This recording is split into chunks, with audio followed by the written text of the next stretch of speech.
People in the valley used to laugh at him, not because he was cruel, not because he was strange, but because to them he looked useless. While others rushed through life like they were being chased, he moved slowly. While others argued, he listened. While others fought the world, he seemed to let the world pass through him. His name was Shen, and the villagers called him the man who did nothing. The market was loud that morning. Lanterns swayed, steam rose from noodle pots, copper coins clinked like insects. Han walked through the crowd in a clean robe. People made room for him without thinking, like water making room for a stone. Wei followed a few steps behind. He wasn't proud, he was tense. Han stopped near the well stone in the center of the market. He lifted his voice. "Bring the old man!" A few heads turned, then more. Shen appeared from the side street, carrying a small bundle of firewood like it weighed nothing. He didn't hurry. He didn't glare. He stepped into the open space as if stepping into shade. Han smiled, the smile people wear when they want witnesses. Han opened his palm. In his left hand, a fat copper coin, big, bright, easy to see. In his right hand, a tiny broken shard of silver, dull, easy to miss. Han raised both hands high so everyone could enjoy the picture. He said loudly, "Old man!" He tilted his chin.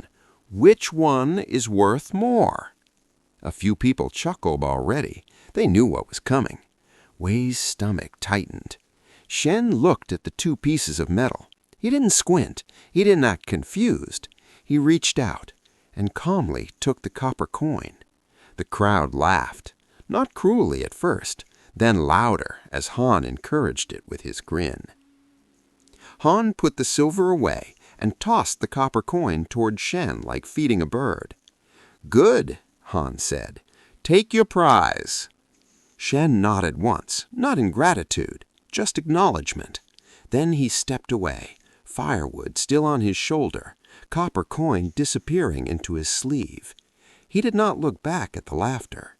Wei did. He watched men smirk. He watched women hide smiles behind sleeves. He watched boys imitate Shen's slow step.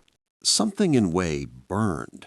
Han turned to Wei as if the whole thing was a good joke shared between friends. "You see," Han said, "a man can stop floods and fires." He leaned closer. "And still be foolish." Wei's jaw tightened. "He's not foolish," Wei said. Han's smile thinned. "Oh," Han said, "then why does he take the copper?" Wei opened his mouth and realized he had no clean answer. Han patted Wei's shoulder as if blessing him. "Go learn from him. Maybe the river will teach you to choose stones, too." Han locked on. The market swallowed him. Wei stood in the noise, holding his anger like a hot bowl. Then he left. He found Shen at the riverbank just before sunset. The water was low. Stones showed their backs. Reeds moved like slow breathing. Shen sat on a flat rock, mending a frayed rope. Wei stopped in front of him. He didn't greet him. His voice came out tight. "Han did it again." Shen didn't look up. Wei forced the words out anyway, as if spitting something bitter. "He held out copper and silver. He asked you in front of everyone, and you took the copper."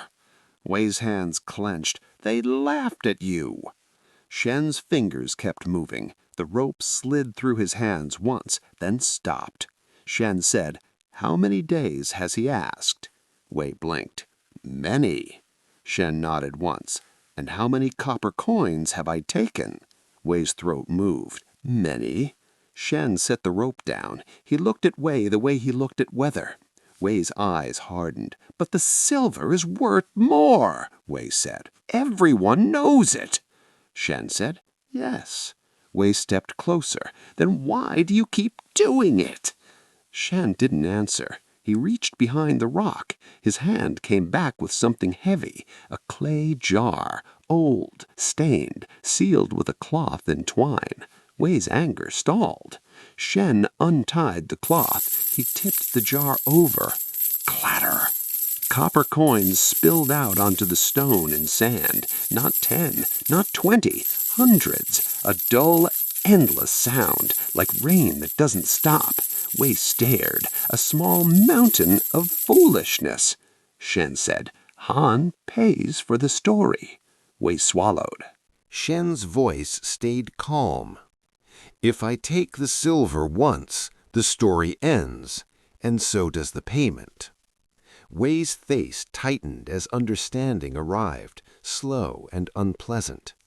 Shen nudged the pile with 2 fingers. Today, 1 copper. Tomorrow, 1 copper. Next month, 1 copper. He paused. If I take the silver once. Shen's eyes lifted to Wei. One of them stops bringing both. Silence. Wei's pride rose to defend itself.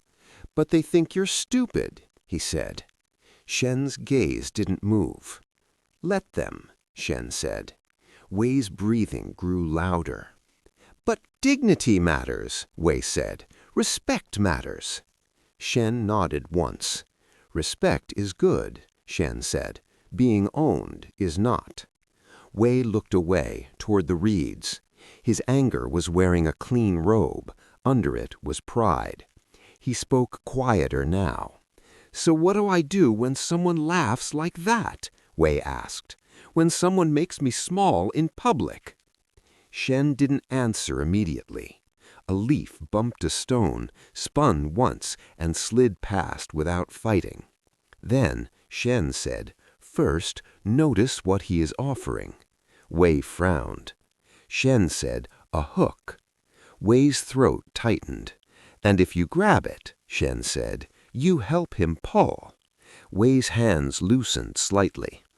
But if I don't grab it, Wei said, it looks like I lost. Shen finally looked at him. Good, Shen said. Let it look that way. Wei froze. Shen's voice stayed low. A crowd cannot see your savings. It can only see your reaction. Wei swallowed. He could see Han's laughter again. He could feel the heat in his own face. He looked down at his hands. Slowly he unclenched them. Not because he felt noble, because he saw the trap. Wei reached toward the pile of coins. He picked up 1 copper coin, small, bright, simple. He stared at it like it was a mirror. Then he set it back on the stone. He didn't throw it. He didn't dramatize it. He just let it sit there useless. Wei exhaled once, half anger, half relief. Shen watched the coin, then the river.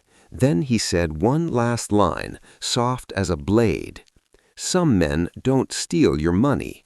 They steal your peace, then charge you for it.